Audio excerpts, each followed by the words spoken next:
Hello दोस्तों, मेरा नाम आशुतोष पांडे और आज हम पढ़ने जा रहे हैं रियल एनालिसिस की सबसे important topic Riemann integral.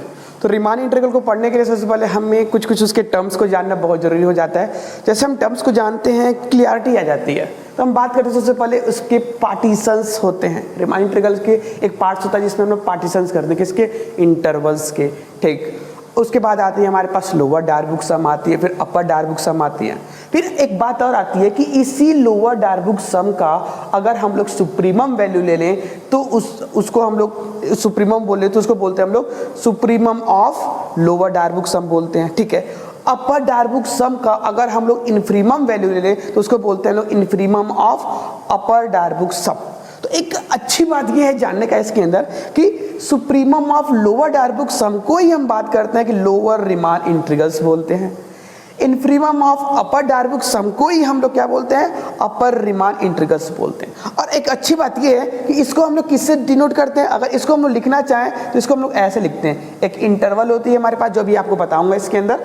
Interval क्या बोलते हैं, लोअर बोला है इसलिए लोअर के जहाँ पर ऐसे नीचे लगा देते हैं हम लोग। रीमान इंटीग्रल है ना, तो एफ एक्स हमारे पास इसको हम लोग बोलते हैं लोअर रीमान इंटीग्रल्स। ठीक, अच्छा अब हम बात करते हैं अपर रीमान इंटीग्रल्स के। तो मान जाए यहाँ पास एक इंटरवल है तो अपर बोला इसलिए अपर लगा दिए यहाँ पास और एफ एक्स लिख देते हैं।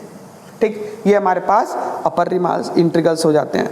अगर बात करें लोअर रीमान इंटीग्रल्स और अपर रीमान इंटीग्रल्स, ये दोनों अगर इक्वल हो जाए, मतलब ये अगर ऐसे हो जाए कि एफ इंटरवल ए से B lower Riemann integral equal to A से B upper Riemann integral equal हो जाए, तो इसी को बोलते हैं हम लोग रीमान इंटीग्रल बोलते हैं। ए से बी को, इसी टर्म्स को बोलते हैं हम लोग क्या, रीमान इंटीग्रल बोल देते हैं। तो ठीक है, पार्टीशंस ऑफ इंटरवल से यहाँ तक के सफर को समझने के लिए हम लोग एक एक पार्ट्स को क्लियरली समझेंगे कि ये होती क्या है। तो उससे जब हम बात करते हैं कि पार्टीशंस ऑफ एन इंटरवल क्या होती है, तो चलो इस पे स्टार्ट करते हैं क्लास। पार्टीशन ऑफ इंटरवल्स के बारे में बात करते हैं। ठीक, तो पार्टीशंस ऑफ इंटरवल में हम लोग क्या देखते हैं कि एक इंटरवल है, इंटरवल कैसा है, ए एंड बी टाइप का एक हमारे पास इंटरवल होता है। इंटरवल कैसा होता है हमारे पास, क्लोज्ड एंड बाउंडेड होना चाहिए, पहली बात। ओके, एंड इसके partition of interval A B is finite order होना चाहिए। क्या भी, फाइनाइट ऑर्डर में होना चाहिए, फाइनाइट ऑर्डर सेट होना चाहिए कुल मिला के।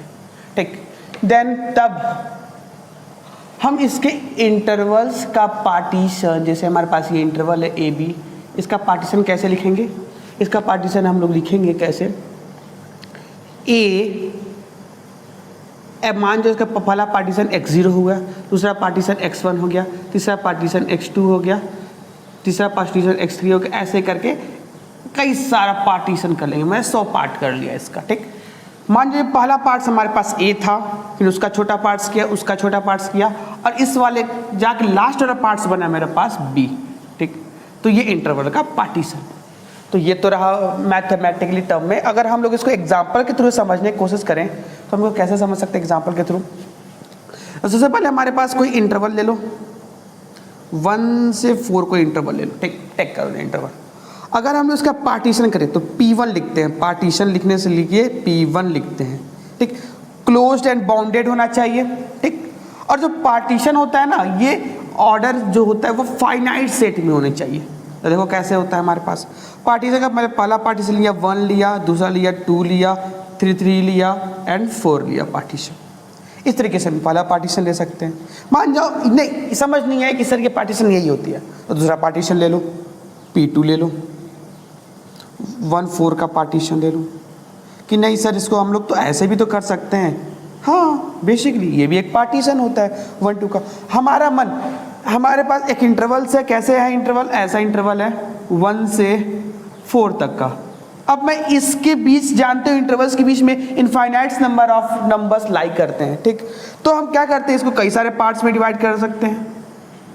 कई सारे, मान जाओ मैं इसको 1/9 के फॉर्म में चेंज करूं तो 2/9, कई सारे ऐसे पार्ट्स करते करते एक समय बाद चलेगा 4 आ जाएगा। इतने पार्ट्स में डिवाइड कर दूं तो मेनली कई पार्ट्स में डिवाइड कर सकते हैं। तो हम लोग अभी क्या किए, पहला पार्ट्स में तो पहले पार्ट्स में इसको पार्टीशन में डिवाइड करेंगे तो ये हो जाएगा 1, ये 2, ये 3 और दूसरा 4। मान जाओ मैं इसको डिवाइड किया तो इसको कैसे किया हूँ, ये 1 से 4, ये 2 और 4, इसके बीच में पार्टीशन डिवाइड किया हूँ। मान जाओ समझ नहीं आई तो एक और एग्जांपल ले लो, P3 को कैसे 1 से 4 को कैसे डिवाइड कर सकता हूँ, 1, 3, 4 भी कर सकता हूँ पार्टीशन। ठीक, तो पार्ट्स में डिवाइड किया, इसका एक पार्ट्स हुआ, इसका ये दूसरा पार्ट्स हुआ, इसमें एक पार्ट ये हुआ, एक पार्ट ये, एक पार्ट ये हुआ। इस तरीके से हम लोग इसको डिवाइड कर सकते हैं। तो ठीक है, ये हुआ हमारे पास पार्टीशन। अब यही से पार्टीशन से एक चीज और जन्म लेती है, क्या बात है, रिफाइनमेंट। क्या होती है रिफाइनमेंट? रिफाइनमेंट, ठीक, रिफाइनमेंट ऑफ अ पार्टीशन, ये शब्द क्या होती है? तो रिफाइनमेंट ऑफ पार्टीशन, हम लोग क्या देखें यहाँ पास कि हमारे पास एक इंटरवल था i, 1 से 4 एक इंटरवल था। ठीक, क्या था इंटरवल, कैसा है इंटरवल, हमारे पास क्लोजर बाउंडेड है। ठीक है, आगे बढ़ते हैं। यदि मैं इसका पहला पार्टीशन ऐसा करूं 1, 2, 3, 4, ठीक, और दूसरा पार्टीशन में इसका ऐसा करूं 1, 3, 4, ठीक, मान जो मैं तीसरा पार्टीशन कर दिया ऐसा 1, 2, 4, ठीक, ऐसा पार्टीशन कर दिया इसका। इंटरवल नहीं लगाते हैं यहाँ पास, बेसिकली पार्टीशन डिवाइड कर रहे हैं तो ऐसे।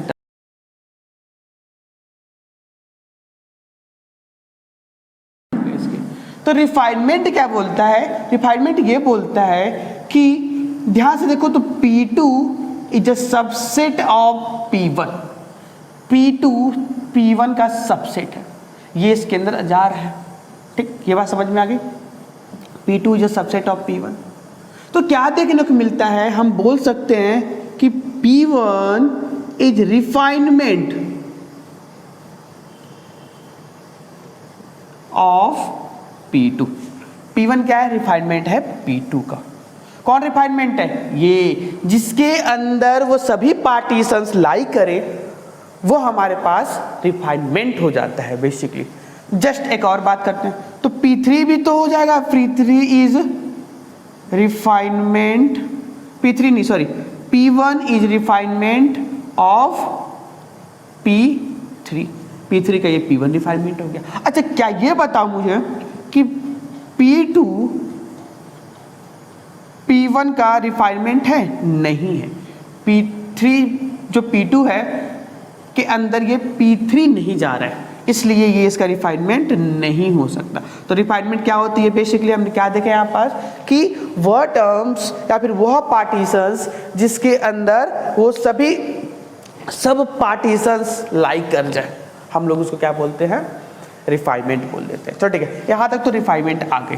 ठीक, आगे बात करते हैं हम लोग इंटरवल्स के बारे में कि इंटरवल्स और उसके सब इंटरवल्स क्या होते हैं, सब इंटरवल के साथ साथ उसकी लेंथ क्या होती है उसके बारे में बात करते हैं। तो बेसिकली अब हम देखते हैं सब इंटरवल, ये क्या होती है सब इंटरवल्स। ठीक, तो इसमें भी सबसे पहले हम बात करेंगे, एक इंटरवल लेंगे, कोई भी इंटरवल लेंगे, क्या लेंगे, मैं 0 से 5 एक इंटरवल ले रहा हूँ, okay, and partition of interval, क्या मैं पार्टीशन ले लेता हूँ इंटरवल का, मैं पार्टीशन ले लेता हूँ 0 से 1/2 या फिर हाँ 0 से 1/2, एक 5/2, 4 और 4 एंड 5 ले लेता हूँ। ठीक, ये हमारे पास एक पार्टीशन ले लेता हूँ। ठीक, इसका इंटरवल का। ठीक, अब हम क्या देखते हैं यहाँ पर, जब हमारे पास एक इंटरवल्स है और हमारे पास एक पार्टीशंस है। ठीक, तो अगर मैं इसको एक लाइन पे ड्रॉ करूँ इस पार्टीशन, इस इंटरवल्स को, क्या है हमारे 0 से 5 तक का हमारे पास कोई इंटरवल्स था, उसका पार्टीशन लिया मैं 1/2 और एक को लिया मैं 5/2 और यहाँ पास 4। तो ये जो छोटे छोटे टर्म्स हैं ना, ये छोटे छोटे जो पार्टीशंस हैं, यही हमारे पास इंटरवल होते हैं। ओके, ये छोटे छोटे इंटरवल्स होते हैं। अच्छा, ये जो छोटे छोटे इंटरवल्स हैं इस बड़े वाले इंटरवल्स का सब इंटरवल्स कहलाते हैं। It's mean I1 equal to 0 से 2, I2 इक्वल टू 2 से 5/2, I3 इक्वल टू 5/2 से 4 और I4 इक्वल टू 4 से 5 इज सब इंटरवल ऑफ 0 से 5। इस तरीके से हम बोल सकते हैं कि 0 to 5 से 5/2 ये सब हमारे पास इसका सब इंटरवल्स हो जाते हैं। तो सब इंटरवल्स का ही मतलब वही होता है कि भाई बड़े इंटरवल्स हैं, उसको कुछ कुछ पार्टीशन किए और पार्टीशन का जो टुकड़ा होता है पार्ट्स, उसी को तो हम सब इंटरवल्स बोलते हैं। ठीक, तो हमारे पास ये सब इंटरवल्स हो जाती है। नॉर्म ऑफ पार्टीशन यहीं से एक निकलता है, नॉर्म ऑफ पार्टीशन। कहने का मतलब, इसका मतलब क्या होता है कि ग्रेटेस्ट लेंथ ऑफ पार्टीशन या इंटरवल, बेसिकली इंटरवल्स का ही होता है। ठीक, मैं दोनों शब्द लिख दिया हूँ। Greatest length of a interval. ठीक, तो लेंथ, तो पहली बात तो हम लोग लेंथ सीखेंगे कि लेंथ क्या होती है। मान जाओ इंटरवल I1 है। ठीक, I1 क्या हमारे पास 0 से 2 हमारे पास था, तो लेंथ क्या होता है? लेंथ का फॉर्मूला होता है इसका xn - 1। ये हमारे पास लेंथ का फॉर्मूला होता है। xn टर्म मतलब x1 टर्म ये है और ये x0 टर्म ये है और x1 टर्म ये है, तो इसका इसमें माइनस कर दो, तो 2 - 0 = 2। मीन्स इस इस इंटरवल्स का लेंथ कितना हमारे पास 2 हो गया। बेसिकली अगर हम बात करें I2 का, निकालो इसे सिमिलरली। I2 हमारे पास क्या इंटरवल है? 2 से 5/2 है। ठीक, अब इसकी लेंथ देखो 5/2 - 2। इस इंटरवल्स का लेंथ, कोई पूछे अगर किसी इंटरवल्स के लेंथ क्या होती, तो भाई लास्ट वाली वैल्यू प्लस स्टार्टिंग वैल्यू, इन दोनों को माइनस कर दो तो हमारे पास लेंथ हो जाती है। तो करोगे क्या, 4 - तो 1/2 हो जाएगा। सिमिलरली हम लोग बात करें I3 का लेंथ, I3 क्या होती है? 5/2 - 4। ठीक, तो करोगे तो 8, 4 माइनस इतना, सॉरी इंटरवल लिखा ही नहीं, 5/2 से 4 है हमारे पास, तो 4 - 5/2 इसका लेंथ, तो 8 माइनस हो तो 3/2 हो जाएगा। ठीक, सिमिलरली एक और इंटरवल ले लेते हैं। क्या हमारे पास इसका लेंथ क्या हो जाएगा? हमारे पास क्या है? हमारे पास इंटरवल 4 और 5 इंटरवल है। ठीक, इसका लेंथ क्या होगा? तो इसका लेंथ हो जाएगा 5 - 4 = 1। ठीक, ये तो हमारे पास लेंथ निकली। लेंथ को किससे डिनोट करते हैं? डेल R से डिनोट करते हैं। तो R मतलब 1 है इसलिए 1, और ये क्या हो जाएगा हमारे पास? डेल 2, इसको बोलते हैं हम लोग डेल 3, इसको हम लोग बोलेंगे डेल 4। मतलब लेंथ होती है बेसिकली, डेल से भी डिनोट कर सकते हैं। अब चूंकि हमें फाइंड करनी है कि नॉर्म ऑफ पार्टीशंस, तो नॉर्म ऑफ पार्टीशंस का मतलब होता है ग्रेटेस्ट लेंथ ऑफ पार्टीशन। तो इसमें देखो सबसे ज़्यादा किसका लेंथ है? तो देखो पहले इंटरवल का लेंथ 2 है, दूसरे इंटरवल का लेंथ 1/2 है, इसका 1/2 है और इसका 1 है। तो इट्स मीन हमारे पास कौन सा हो गया? Norm of partition. तो पार्टीशन का नॉर्म, ये हमारे पास पार्टीशन का नॉर्म हुआ, क्या हुआ? कौन सा इंटरवल? 0 से 2। ये हमारे पास नॉर्म ऑफ पार्टीशन हो गया।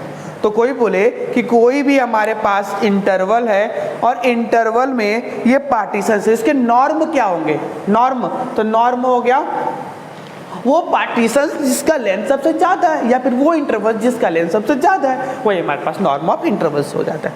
तो इससे बहुत कुछ देखने को मिलता है। अब इसके बाद जस्ट हम लोग स्टार्ट करेंगे क्या?